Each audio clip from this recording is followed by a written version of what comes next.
Hey, we're back for episode 2, man. We got a message for the Mike Bobo haters.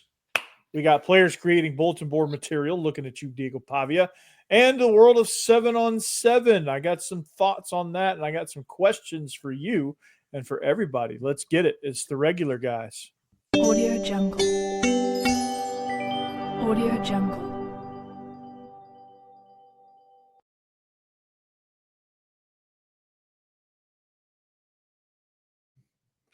Yo, man, don't quit your day job here. Regular Guys podcast on the After Dark Network. Brand new spiffy intro with a little bit of sampling from Audio Jungle. And it's my man Israel Troop joining me. Last week was a busy one for you. You were up in Athens at the 7-on-7, the UGA 7-on-7. How did you guys do, man? We did good. We went 2-2 in pool play. Ended up losing to eventual champs, Douglas County, which is really, really good. They have 5-star, one of the top recruits in Georgia. In the state of Georgia, at wide receiver. He definitely proved it. Some really, really good talent. Douglas County, the Roswells, Lowndes, who's from down here in South Georgia, Sprayberry, who has one of the top corners. And by the way, that young man is really, really good. All 6'5" of him. Who else was there? There's a bunch of other teams there that really, really good. Newton was really, really good. So it was a really good experience for us. I think we were the smallest school that were there if you're looking at classifications of high school. So we're 1A, and every team that we played is 6. Well, it was actually 4A and above. All, I believe, are 6A, because we played Lowndes, which is 6A, Roswell, I think it's 5A now, and North Cobb. So really, really good exposure for our guys, really, really good competition for our guys, and a little bit of a learning experience for our guys too. The good thing about 7-on-7, it shows your guys that they're not as good, as they think they are. Mm-hmm. It gives you a chance to work on some things, to add some different concepts to some stuff. So it's really good for us. There you go. Hey, getting some quality work out there. I've got some questions about 7-on-7. We're going to get to that later. We're going to put that on the table. Glad you guys did well. We're going to come back to that, though. We're not going to completely discard the topic. But in the vein of UGA, you guys were on campus, and your guy, Coach Mike Bobo, he receives quite a bit.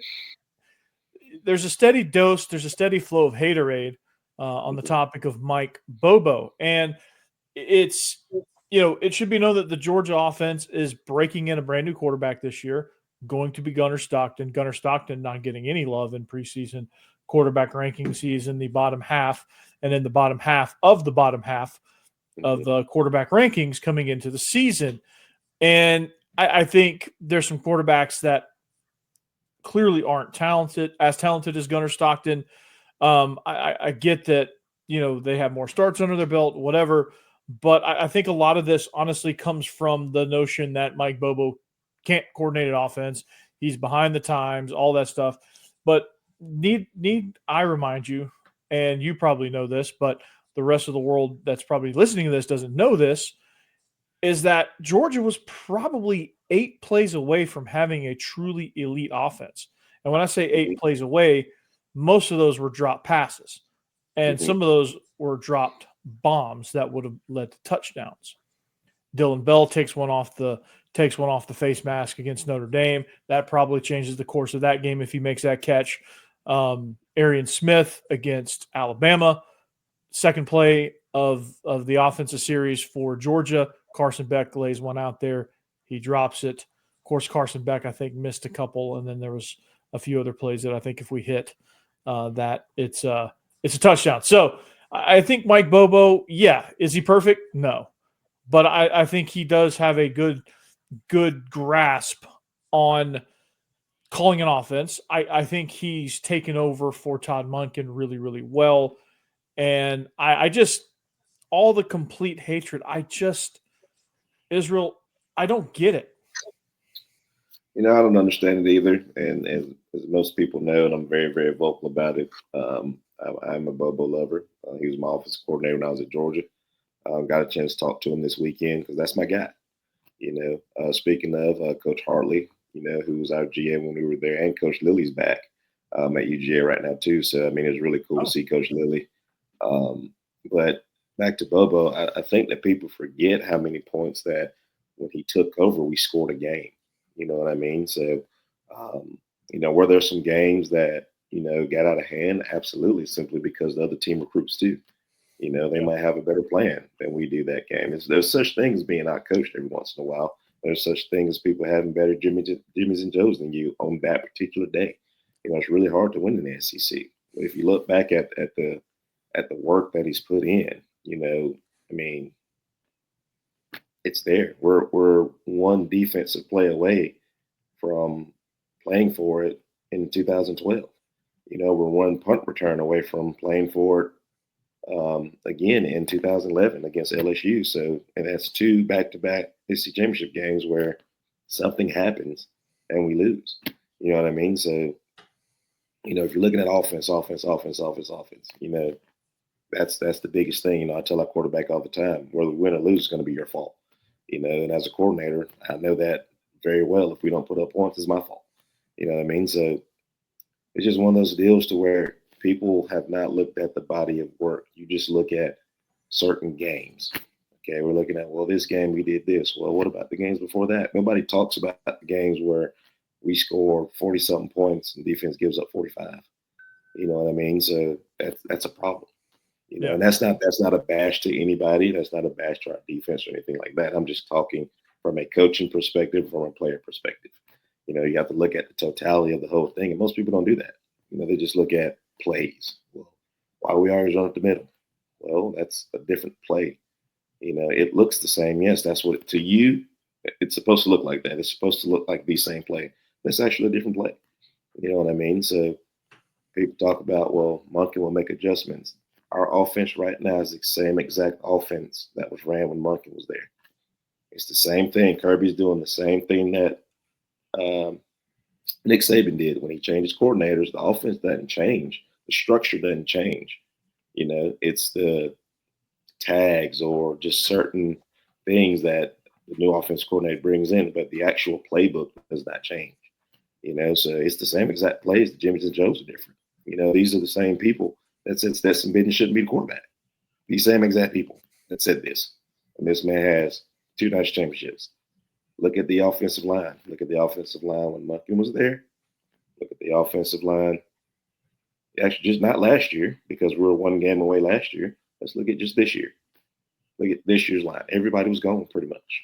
Tate Ratledge was injured. So we're playing musical chairs up front. And most people don't understand.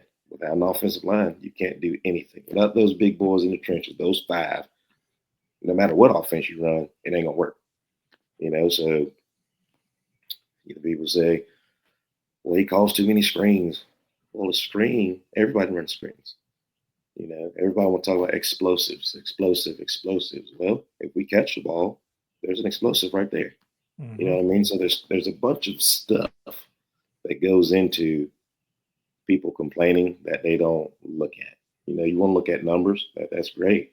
But let's look at the actual play on the field. What's going on? The guys who are touching the ball, the circumstances of which that play didn't work. You know what I mean? How many times did Carson Beck get pressured last year when it shouldn't have been pressured because somebody up front's getting beat, somebody missed the block, or you make the perfect pass, got the perfect screen call. They just posted one on Twitter today. The perfect screen call to Dominic Lovett, and he drops the ball. Mm-hmm. On 3rd down. You know what I mean? So it's there's way too much going on. And then here's my last question: who are you going to go get? Who? People say Buster Faulkner, and I know he's your cousin. All right. If something were to happen to Bubba, I think Buster would be a great guy to go and get, in my opinion.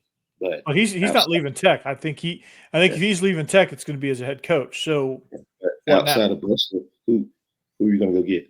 Because everybody in college football runs the same exact offense. It's just a little bit different. That's it. Yeah. It's the same plays. They just call it something different. Yeah, and how do we know that the next offensive coordinator is not sitting there behind Mike Bobo, learning and creating his own style of the system? It's gonna it's going to turn into at some point Mike Bobo is going to retire. You know, the way the college football schedule is, it is grueling for somebody with health problems. And he's going to retire soon. So I think it would be prudent of Kirby Smart to keep an eye out on young up-and-coming coordinators. I think he should look in the Sun Belt Conference for those guys because at some point you're going to need to be able to have your finger on the pulse to where as soon as Mike Bobo says, I'm done, which could be very soon because it's a grueling schedule. He's getting older. He's had documented health problems. At some point, he's going to retire. I don't know when. He could last another 10 seasons. Who knows? But at some point, he's going to retire. And at some point, you've got to be prepared to make that offer to the next guy. And I think if you're there, if you have somebody that's like-minded or like what he did with Buster to bring Buster in, Buster was a coordinator at Southern Miss. He brought him in as an analyst to learn under Todd Monken. I think he brought him in with the understanding that he was going to be the next in line. But then Mike Bobo decided to come back, and then I think the chips fell to where Mike Bobo ended up being the coordinator, and I think Buster was set to stay another year and wait it out. But I think Georgia Tech made him an offer he couldn't refuse. But I think you go that route. I think you try that again, and where you go get a G5 coordinator and say, hey, do you want to come be an analyst? We'll pay you slightly more, and we'll kind of put you in line because Mike Bobo's, he's on his clock is ticking. But that's to answer that question. Who do you go and get? I think you go get an analyst. Let them learn the system. Let them develop their own style. Let them call some of these like scout team scrimmages and stuff, and just kind of develop himself within the offense, and then turn the reins over to him eventually. I think also when you evaluate the offense as a whole, Israel, and from a coach's perspective, I think bringing this perspective into watching these games, just as a fan who has absolutely no control over any of the outcome of this game, I think looking at it with this perspective will give you peace of mind and saying, okay, well, it just wasn't in the cards today, because you have to look at total execution. Does Mike Bobo call bad plays? Yes, he does. He calls some bad plays in bad situations. It happens. He's a human. We all do it, right? I'm a coordinator. You're a coordinator. We've done that. You've called plenty of bad plays where you look at it and go, God, that was stupid, right? I know I've had those moments. All right, so you get there. All right, quarterback doesn't execute, doesn't call the right protection, doesn't check out in a check with me situation, doesn't execute the play the way it's supposed to. You're right. Any combination of your offensive line and missing blocks could screw up the play. Your running back not having good vision and missing the running lane. Your receivers running the wrong route, slipping, falling down, dropping the ball, missing a block on the perimeter, right? All of those things, and probably a million other things that I'm not going to sit here and list, factor into whether or not a singular play will work. Every play is perfect for the situation. Every play is designed to score from anywhere on the field. It's all designed to work. Every play, there's not one coordinator in the entire country that goes, you know what, this is just a throwaway situation. We're just going to run it right up the middle. Just because I feel like running my running back into the center's ass, we're just going to do that, right? I don't think any coordinator consciously thinks about that. But I think things happen. Defenses, I don't know if you know this, Israel, but I think they allow defenses to move pre-snap. Yeah, I think so. Yeah, they allow them to move pre-snap, and that messes up. You have to make a split-second adjustment as a lineman, and that guy might end up being the 13th overall selection in the NFL draft. You don't know. There's a lot of scenarios to where you could be blocking an edge guy that's drafted right behind Abdul Carter. You could be blocking Jalen Walker, right? There's a lot of things that go into it. So is Bobo a stupid coordinator? No, he doesn't get to this point by being like Kirby. They're friends, they're boys, but Kirby does not put his reputation on the line to hire his buddy and play buddy ball at this level. I don't think he wouldn't do that. And and people joke about it, and that's fine. But I just think it's, I can immediately see if you know ball. If like, and not to say that Mike Bobo's free of criticism. That's not true at all either. But I think to say that he's the sole reason why this Georgia offense is terrible is not. Do you think these wide receivers would come, Noah Thomas and Zakai Branch? Do you think they would show up on campus if they didn't believe in this offense? Georgia finally got elite receivers. Yeah, how many guys have committed to Georgia that are offensive guys? Do you think those guys commit? Like, are like Iowa has a terrible offense? Are people lining up to play for Kirk Ferentz? No. Georgia does not. That's the biggest myth of all. Georgia is going to be elite on offense. They're going to be elite. They just finished shy of having elite status, which is top 25, I think, in total offense. I think they were just shy of the top 25 in total offense. I think those 8 plays would have put them into that category if they hit those 8 plays. There's no doubt. I mean, there's so much that goes into it. I can name 6 out of the 10 games we had last year that we watched film. We came up with a game plan, repped it all week at practice against this particular look because this is what they've shown every single game they play on defense. They come out and total different defense when they play us. So now you got to adjust. Now, is it hard? Absolutely. Because guess what? This is what you've practiced all week. This is what you've drilled into your guys all week. This is what they look like. This is what they're going to do. This is where they're going to be, and they come out with something completely different. Things like that happen. You got to take that into accountability. So when I watch football games, I watch it from a coaching perspective. I watch it from, if I'm calling plays, what would I call in this particular situation? But I get it. As fans, you're looking for the outcome. We live in a "what have you done for me lately" society right now. So that's what everybody looks at. What have you done for me lately? Not the process of winning this game and adjusting and setting up and trying to play chess and trying to mess with defenders. There's a whole process in the reason why he runs up the center's ass. That's my favorite one. Whoever running up the butt of the center again. Yeah. I could name 1, 2, 3, 4, 5 different run plays that could be, and they all look alike. And if one person doesn't do their job, that play don't work. So what is that play setting up? That's the question that I think when we're armed with this argument, and if you want to be informed and if you want to win one of these arguments, we're going to help you do so. So Israel's going to answer the question: what does it typically set up? Right? Why are you running up the middle when it seems like the standard fan is like, well, why are we doing it? Because it's obviously not working. You're running into a brick wall every time. They're stout up front. Why are we doing it? Like, that's going to be the question. They're like, well, why does he keep doing it? He's stubborn. Because eventually, if everybody do what they're supposed to, that run's going to hit. Because if he's running up the center's butt all the time, that means we're not getting movement up front. Mm-hmm. Okay, so no matter what run play you call, whether it's outside, inside, outside the stadium, it really doesn't matter. The play's not going to work. So why come away from it? If they do what they're supposed to do, get movement, that play's going to work. Okay, mm-hmm. Well, we ran that play.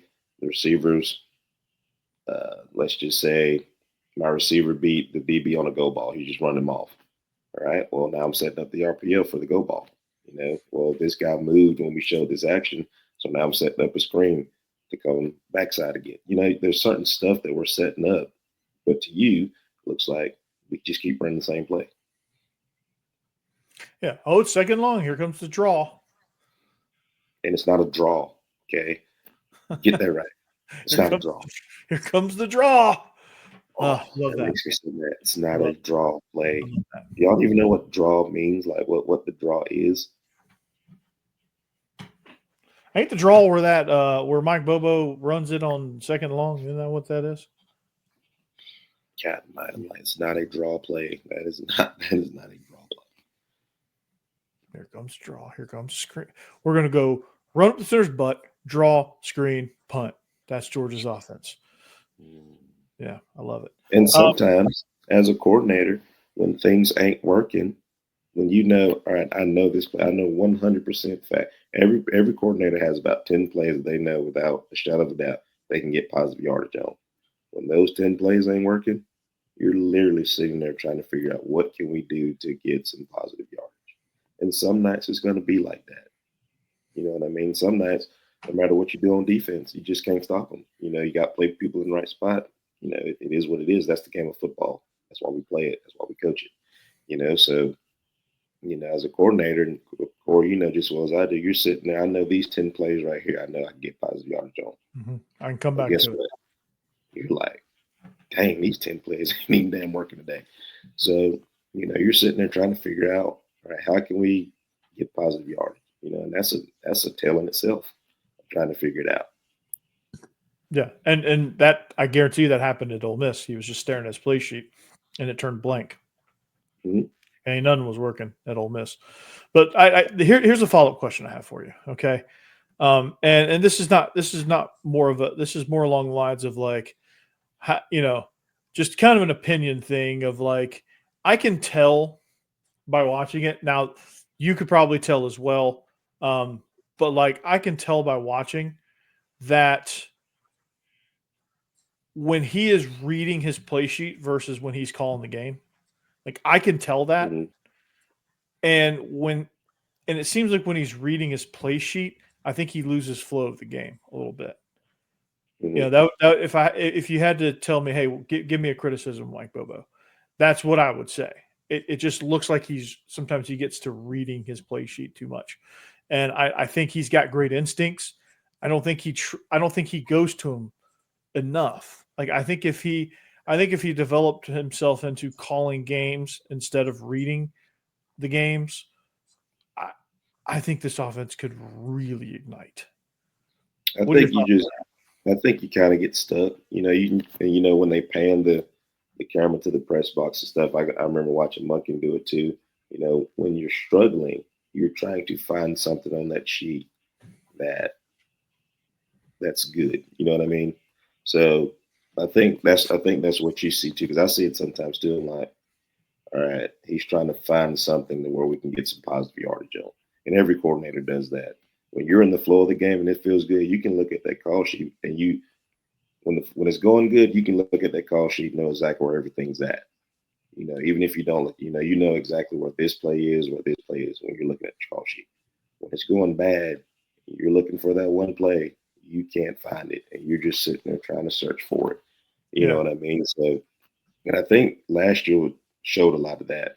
Of all right, what is on this sheet that I know that we can run, and you're trying to find it, you can't daggum find it. You just can't. You know, the year before, you could tell the flow of the game was easy.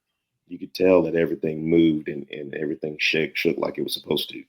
You know what I mean? And then this year, because of the struggles with the drops, you know, playing musical chairs up front, you can kind of tell that you're trying to find something to have some positivity, something. You can tell by the sidelines with Kirby too. Kirby's like, God dang, you know, the year before he's hollering and screaming because we were better the year before hmm as a unit up front and as a unit out wide, you know, with Brock, with Ladd and things like that, your playmakers that come in.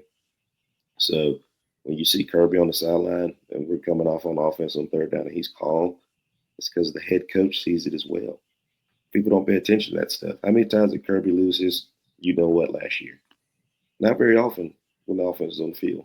Now, when stupid stuff happened, yes, but look at his demeanor. His demeanor should tell everybody everything. yeah. He knows it's a work in progress. He knows it's a struggle, and you have a quarterback that's checked out. You have an offensive lineman that I'm not sure they had the same five every week, and you have receivers that have oven mitts for hands or boxing gloves for hands. Um, it gets tough. It gets tough out there, but um, I moral of the story to put a bow on this topic.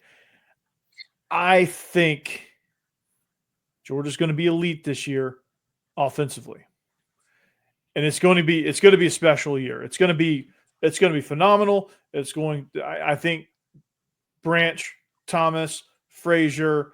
I think this guy Gray we got from Illinois, big Mhm. bruiser.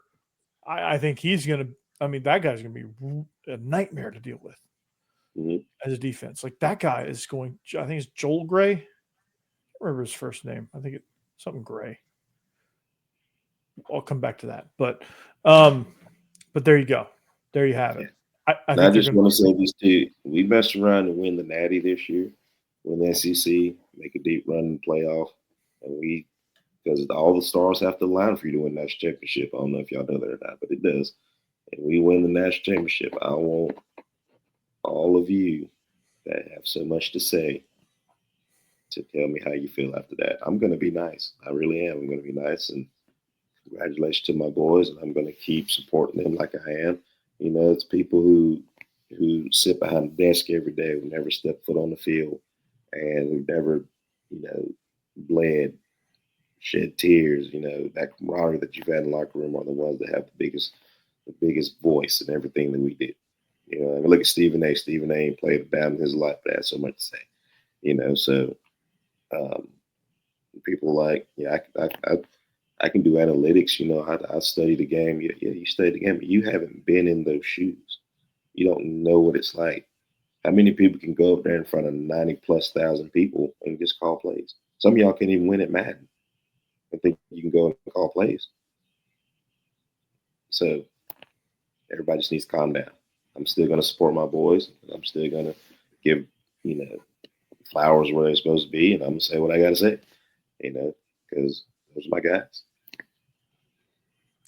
Well said. I'm not going to touch that. We're gonna drop it right there. That's a mic drop. 1,000%. So yeah, that's that goes without saying. You can't really truly. I think opinions. The analytical there's some value to the analytical approach, but I think ultimately, and that's why you see so many analysts, kind of shifting the top. I think that's why you see so many analysts be former players. Like there's so much. And in this day and age, there's so much out there and so many different perspectives that it's you would think it's saturated, but it's really not, because like there's so many different perspectives from so many different people who have so many different experiences in and around the game, whether they cover the team, whether they worked in the front office or on the support staff, or they were a player, they were a former coach. Like there's so many different perspectives that add value to the overall argument. It's the ones that come out of left field and just they try to step across their lane of knowledge and pretend like they know, there's people out there that claim to know everything about the game of football when that's simply not true. They simply don't have the experiences and the skin in the game that someone like you have had. Like you're a high school coach, you played at Georgia, you got drafted in the MLB, you can speak to all of that. Like the reason why our show is no longer Believe in Dogs, it's the regular guys, is because we bring our perspective. Our perspective is that of high school coaches that have been in the college game in some form or fashion. I've been in recruiting and player evaluation side of things. And I know, and the reason why I've got you is because you played, you're coaching now. You've played another sport at a high enough level to be professional at it. And you've got all of those experiences and all those stories that you can relate to your opinion on things that are happening. And then also we can, also the two of us together can morph this into almost kind of a professional development podcast for anybody who wants to enter the coaching world as well. Because I have a wealth of experience in player evaluation, system building, schematics, a little bit of analytics, and I can tie it all into the broadcast and technology piece, and really just kind of, I think that's what's going to make this show pop, honestly. And so those perspectives, like you've got to find. I think the problem is people don't know how to find their own lane. No. And I think they try different ways, but they never really get there. Like the reason why we rebranded this, the reason why we rebranded this show is because you and I talked and we found our lane. Like this is our lane now. I feel really good about what this is about. Like we don't know the intricacies of all of Georgia athletics. Like we'd like to, we just simply don't have time to follow it at that. We have a day job. We're teachers. We're teaching kids every day. We're dealing with them every day. You know what I mean? And Yeah. you know, every as we live, everybody wants to be relevant. Everybody wants to feel important, and that's great. I hope you do. You know, but us regular guys, hence the name of it, we just want to talk ball. You know, conversate, have an opinion piece. What's your take on this? What's your take on that? This is what I Yeah. think. You know what I mean? And keep it moving. You know, I don't want to be important. You know, when people say, "Oh, you play a Dre," I say, "I'm just a regular guy. I'm just like you. I'm putting my pants on one leg at a time, just like everybody else." You know, so and that's how I look at it. That's how I look at life. You know what I mean? I don't think that I'm better than anybody. You know, so but everybody else wants an opinion. Everybody wants to feel important. That's great if you want to feel important, but it shows that at some point in your life, you feel like you need to be important. Yeah. I don't know what happened, but you just feel like you need to be important for some reason. And I'm sorry you feel that way, but you're wrong.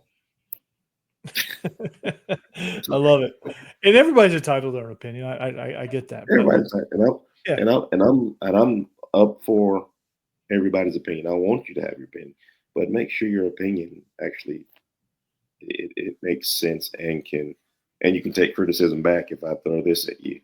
Don't throw um, don't throw numbers and analytics at me because I'm hitting you with real life facts, like mhm. experience facts. But you because anybody can read a blog, get on the internet, add and subtract, things like that. Like I'm telling you exactly the mindset, what's going on, what we're thinking, this like that. But you want to tell me, ooh, well, I played tight end in high school. Well, that's great. That is wonderful. I'm glad you played tight end in high school. But did you actually play? Because if you played, your opinion wouldn't be what it is right now. You can Right. tell those guys that actually played. Those that actually played, you know, their opinion is a little bit more level headed than those who played and didn't play. Yeah, If you exactly. catch And what I'm saying. yeah, I definitely catch what you're saying. I'll give it to you like this. People who throw and there's two levels to this. One, people throw out their opinion and don't think there's the possibility of being wrong, which is like I could be wrong. I could have an incomplete opinion. I'm okay. Like if you come back at me with the notion of I'm going to fill the gaps that you left in your statement, that's fine. Mhm.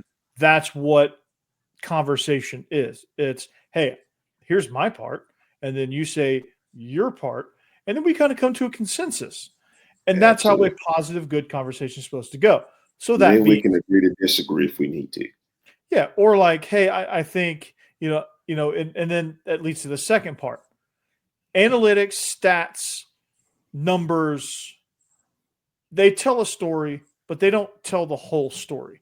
And the reporters and the blog people and the people you speak of that didn't play or doesn't have that playing experience or football experience or whatever, they bring the numbers. They bring the quantification to the argument. We are here to give it context. That's our job. That's our job is from the coaching perspective, from the player perspective, from the player evaluation perspective, recruiting perspective. We're here to give it context. Like Carson Beck threw for this number and this number and this number of picks. What does the story tell you? Well, you look at game by game. Well, okay, we started the season. Well, he's got a famous Instagram girlfriend. Okay, it's a distraction. He's not locked in. And we went on and on about offensive linemen not doing their job, receivers dropping passes. Coach Bobo might call the bad play in a situation every once in a while. Like those kind of things, those kind of factors give those numbers context. Hmm. And without context, numbers are just numbers. And Hmm. without context, stories lack the quantification part of the context of the story. It's Hmm. like, well, what was the result of Carson Beck having a Instagram girlfriend? Well, he threw more interceptions than he did last year, right? You can quantify that by saying, okay, well, he did this because of this. It's a cause and effect thing. And, you know, full complete arguments can't lack numbers and also can't lack context. Like you just throw some numbers out there, it's like, okay, great. He threw for whatever, right? Like and I'm not real sure. I'm not real sure how we went down this avenue. I think it's all part in like the hateful opinions that people have, and the hey, I'm right and my opinion is the only one that matters type thing and all that stuff. But and it all comes down to like bulletin board material as well. And I know people talk, people have opinions, and you at the end of the day, deep down whose opinion truly matters. That's right. Who Smart. It's Kirby Smart. Wait, no, he hadn't won anything. What are you talking about? He hadn't done anything. I was worried he's about to go to the Jets, by the way. That was a legitimate concern. I was worried he's going to go to the NFL. Dude, he looks good. I see him, talk to him. He's lost some weight. I mean, let me tell you something now. He's running. He's ripping, running. He's doing a great job there now. I got to see some of the players and stuff up there too. So they came out, said hey to the kids and stuff like that. In between workouts and going to class. So they're doing it up, man. I'm very really looking forward to seeing how we look this year. So got a reinvigorated Kirby Smart. Yeah, man, I'm telling you, he's getting back to defensive coordinator Coach Smart. Like that's what he don't look like Kirby Smart from last year. Yeah, he looked a little detached last year. It was a weird look. It was a weird vibe. It was just a weird season. Oh, yeah, and you're going to have those. You're going to have those, and that's part of the game. He looked burnt out. Yeah. That's the thing that most people don't understand is can you handle that? That's why we do what we do, and you do what you do. You go to work every day, and then you go home. You don't have to worry about it. You don't have to worry about what like this. We got 105 kids on our football team. Okay, so I have to worry about 105 kids plus my 3 at the house. So there's 108 kids that I got to worry about. You get to go home and you get to chill. When are they going to make you GM? No. Look, that college schedule, they can have that. I want no part of it. Okay, watching them run around and talk to kids and recruit and stuff like that, which is great if you're there. You know what I mean? You're getting paid the big bucks, so by all means do it. If they pay me the big bucks, I'll do it. But man, that college schedule, that's why so many coaches jump to the NFL. Just look at the schedule that they got. And I don't think they get a break until like maybe next week or the week after that. You know what I mean? So then you're going into fall camp. Mm-hmm. No, I'm good where I'm at, right? It's brutal, man. Good. It is so brutal. So, well, we're going to skip right over creating bulletin board material. I'm going to get into the world of 7-on-7. We're going to come back to it, right? You had your tournament, things like that. Now, one of the, I've had this opinion, and every time we take a group 7-on-7, we always you get into pool play, and how many? And you could probably tell. I know I could tell. Just you look at it, you could probably just tell watching them walk in. Honestly, like there's a certain look to this concept, and and the look. I'm gonna let you describe the look, but you have a football coach versus the 7-on-7 coach. Yes, the look. Mm-hmm. It's you see him walking in, you see him operate, and it's like they developed a whole new scheme just to win the UGA 7-on-7, and instead they could have been working on their stuff. Mm-hmm. That irks me. I don't.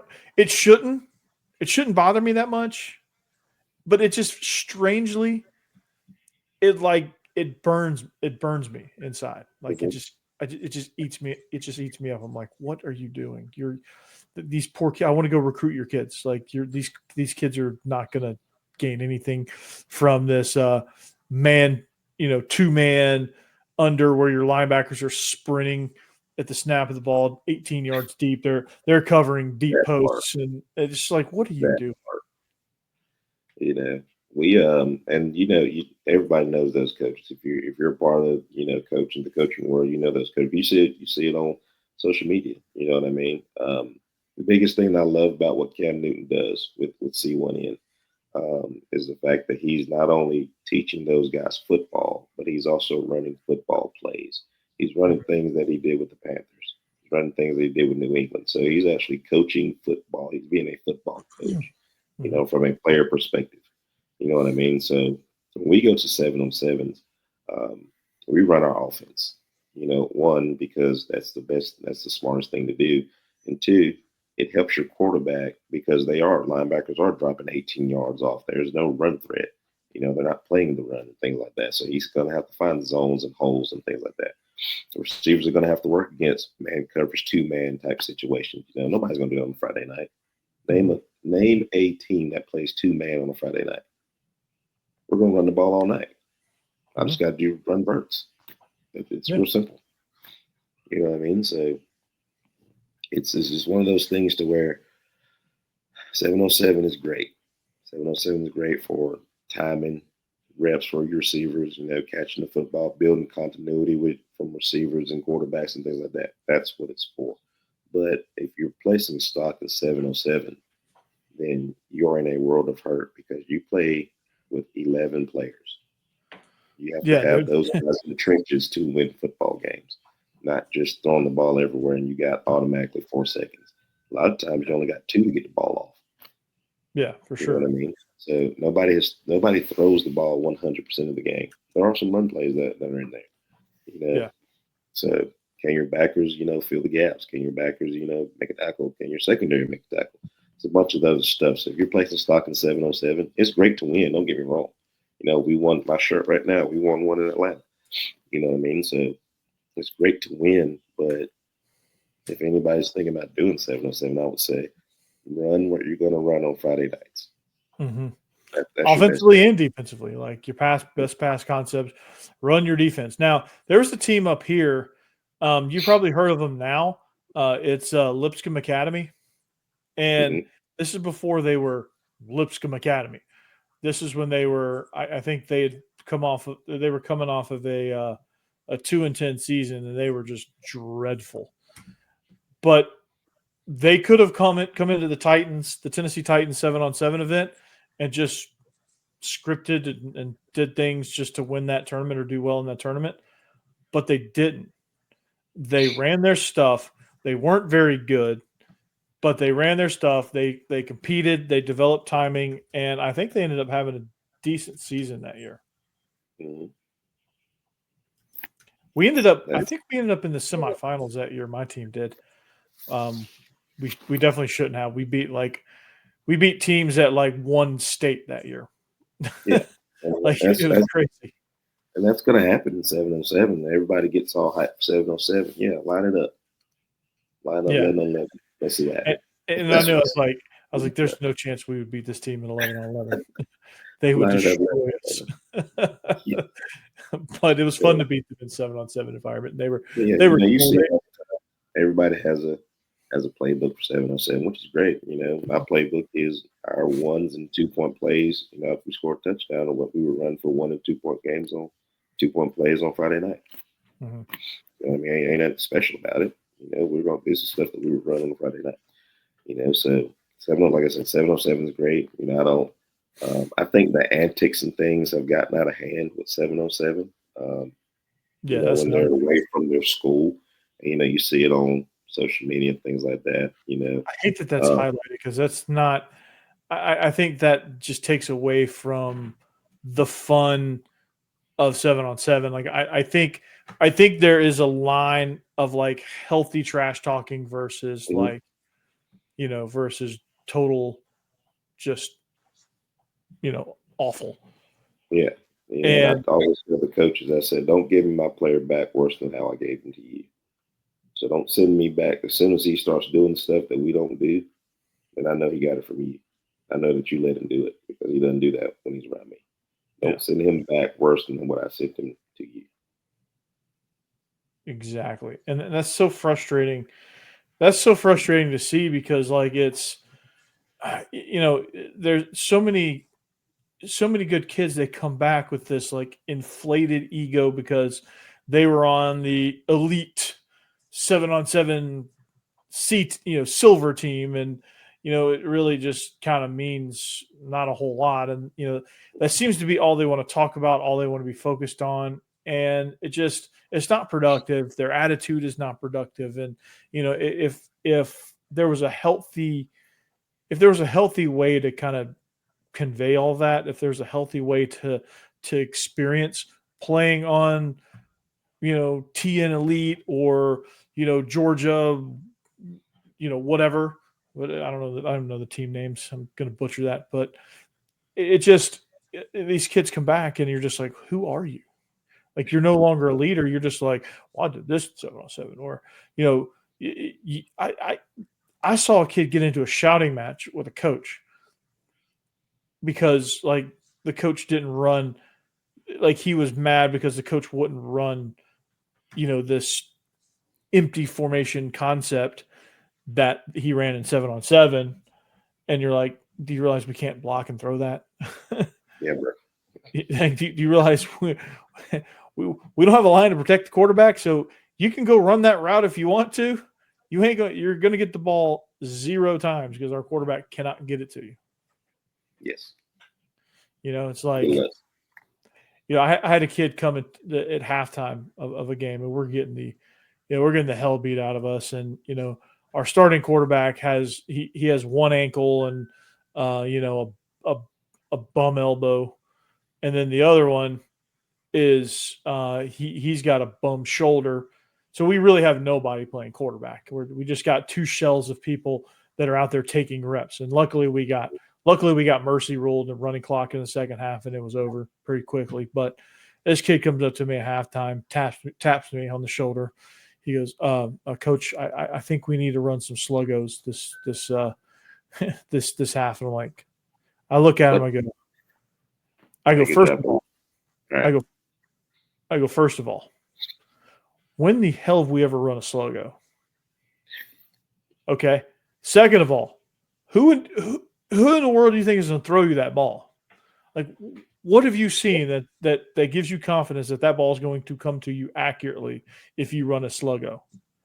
Yeah, no. I was like, just because it works on Madden with Josh Allen doesn't mean it's going to work with you and Rashad, whose left shoulder keeps popping out of place and he can't really throw the ball, but he's playing quarterback because he's a trooper and he's a great kid. Yep. Hey, man, I'll tell you what. Let me think about it. I'll get back to you. I was Just like, let me think about it. That means it ain't gonna happen. My players know that. When if I say let me think about it, they just don't even ask me anymore. Yeah, they don't ask me anything anymore. Hey, let me think about it. All right, Coach, I got you. And they just trot along and go back to what they're doing. They're like, yeah, it's worth a shot. Hey, he only knows if you don't ask. Yeah, exactly. It's pretty funny. Like, in the grand scheme of things, man, these kids are hilarious, man. Like, I look at that and I joke with my head coach now about it. I'll walk over there and lightly tap him on the shoulder and I'll go, hey, we need to run sluggo here. And he just cracks up. Nah, bro. There was these twins that went to that signed to Kentucky. I think they've since hit the portal, but they signed to Kentucky out of they're the Wade twins. They're the Wade twins. They signed to Kentucky out of high school, out of Summit High School. And like they won they were state runner up 2 years in a row. They lost to Oakland, who Oakland was a college team, basically. I don't know if you know anything about Tennessee football, but Summit is down here in Franklin, in the Nashville area. Oakland is in Murfreesboro. Oakland is basically a college team, and Summit was basically a college team for like 2 years. And they had these twins. And these twins, I mean, they could do whatever they wanted to on the football field. Like they were both like 6'3", 6'4". They ran like deer. They were just fast, smart, tough. They were SEC football players playing against this tiny little high school called Hillwood. we had no business on the field against them. Like I don't think they were. I think it was raining. It had rained. It wasn't raining, but it had rained earlier in the day. Their uniforms were clean. The only thing that was dirty on their uniforms was the soles of their shoes. And maybe their butts Dang. were wet a little bit from sitting on the bench after they got pulled after the first quarter when it became a running clock, after they scored 50 points.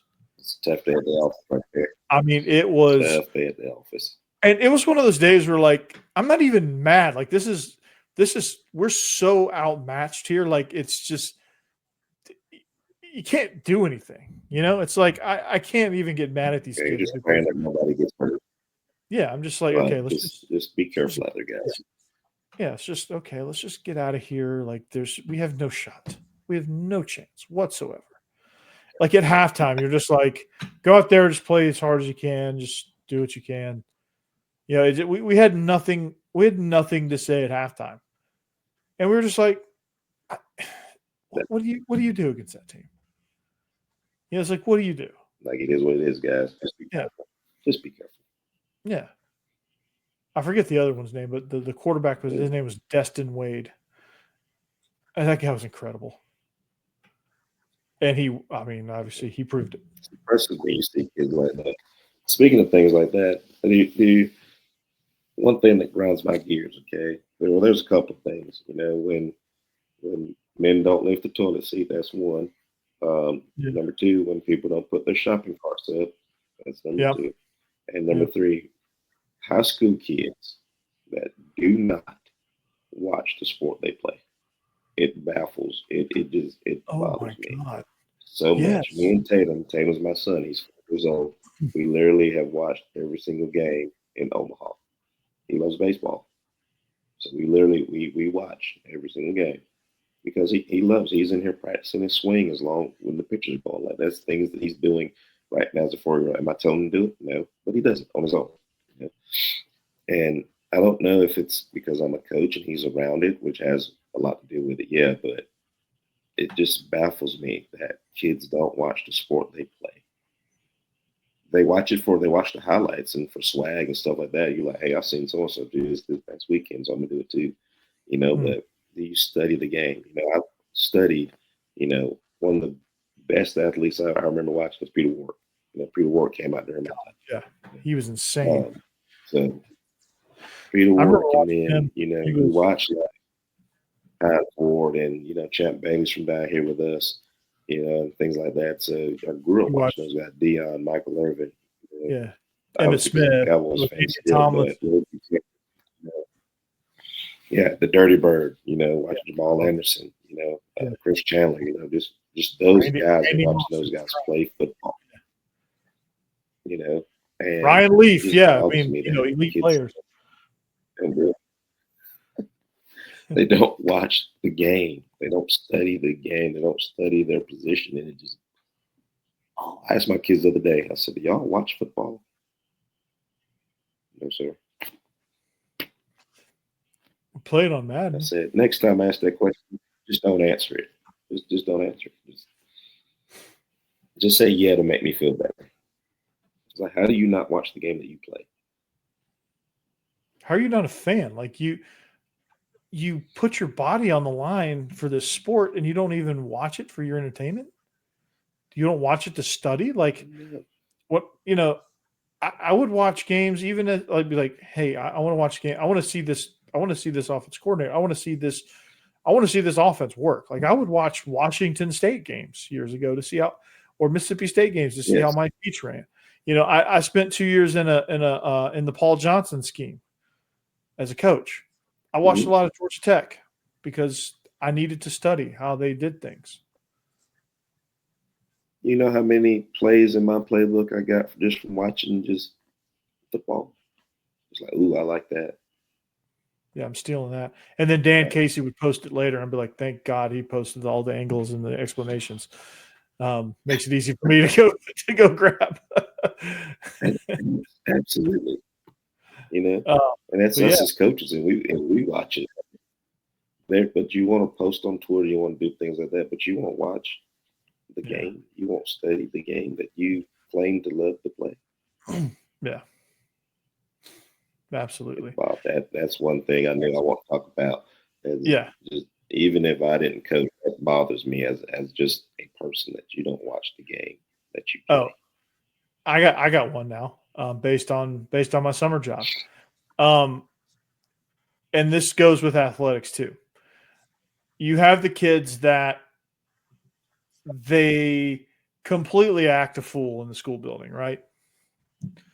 And then you're like, dude, you got to focus up. He's like, well, when it comes to football, I'll focus. Or if you pay, like, if this were a job, I'd focus, right? Ain't true at all, because they're the same one in the locker room acting a fool. They're the same one in the film room doing everything except watching the film and listening to you. And then in my summer job, I'm a job coach.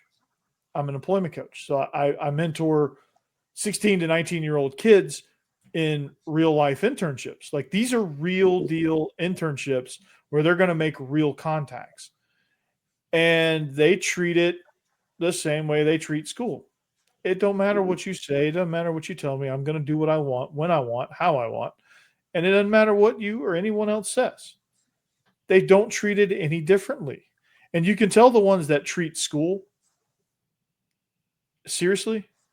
They treat school like a job, and they treat their job like it's a career.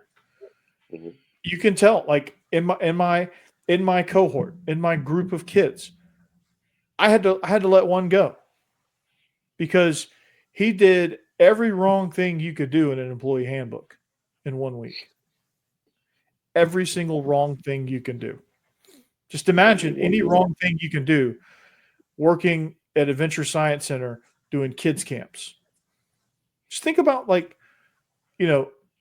not anything illegal, but like all the legally, professionally wrong things you can do that would violate every HR rule in the book. He did them.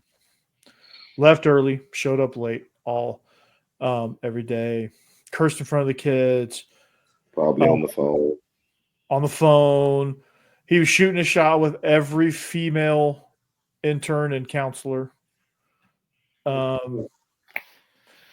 Very disruptive anytime they needed to have the attention of the kids. Like, he was probably the most disruptive person in the building. And there was kindergartners in the building. And Tatum is around kindergarten age, right? So you know how those kids act. Mm-hmm. They're 4 and 5 years old. They don't know any better. They're little aliens. If you tell them to sit down, they're going to sit down. Like, that's the thing. If you tell them to sit down, they will sit down. Yeah. You might have a couple that get up, but if you're very stern, sit down. They'll sit down. But kindergartners are just full of energy. Like, it's tough to wrangle them. They're full of energy, and they just don't know how to harness it yet. Mm-hmm. And my man who had to fire, he didn't get it. He doesn't get it. Yeah, at a moment. And then probably said, he had more than a moment. He had a lot of moments. Like me. Oh yeah, I guarantee you he's probably cursing me up and down. Guarantee it. Guarantee I've got it out for him. I've had it out for him. The supervisor had it out for him. The supervisor is the one who recommended we let him go from the program. Yeah. So it's like, have consequences. It is what it is, bro. And it's all written and documented, everything that he did. So I could just show him, like, look, here's what you did. Like, where do you want to start? Buddy, where do you want to start? Okay, this one. Immediate dismissal. This one, immediate dismissal. This one, immediate dismissal. This one. Well, you've racked up enough of these to have dismissal. This one, immediate. He had a bunch of immediate dismissal items on his little checklist. We were just like, dude, you cannot. It happens, and I'm all for giving chances, but I'm also, big on discipline and accountability. That's what we do. I gave him a chance to correct it. We don't have accountability for kids, so they feel like they're invincible. They feel like they can do whatever they want to. Mm-hmm. So it takes guys like us to be like, nah, bro, ain't happening. Exactly. It's crazy. Come on, sit in the office. Let's visit for just a second. Yeah, it's crazy. Let me help you get back on track. Yeah, I've never seen anything like it, but that's all the time we got, man. We're gonna wrap it up here, but it's tough out there, man. But as a Georgia fan, it's going to be an elite season. 7-on-7 just get what you can get out of it, honestly. But that's we're gonna let you guys go. Episode 2 of the Regular Guys. Be sure to like, subscribe. After Dark Network, Regular Guys podcast. We are here. We're here to stay. We're here to make you better and give our opinions from a regular guy perspective, and make you feel like you're just chilling at the bar with us. You're having a beverage and we're talking sports, right? And we're here to put the context into your numbers. You give us the numbers, we'll give you the context, and it'll all be great. But until next time, we are the Regular Guys. For Israel Troop, I'm Corey Burton. So long, see you later, and we'll see you back here next time, next week. Peace!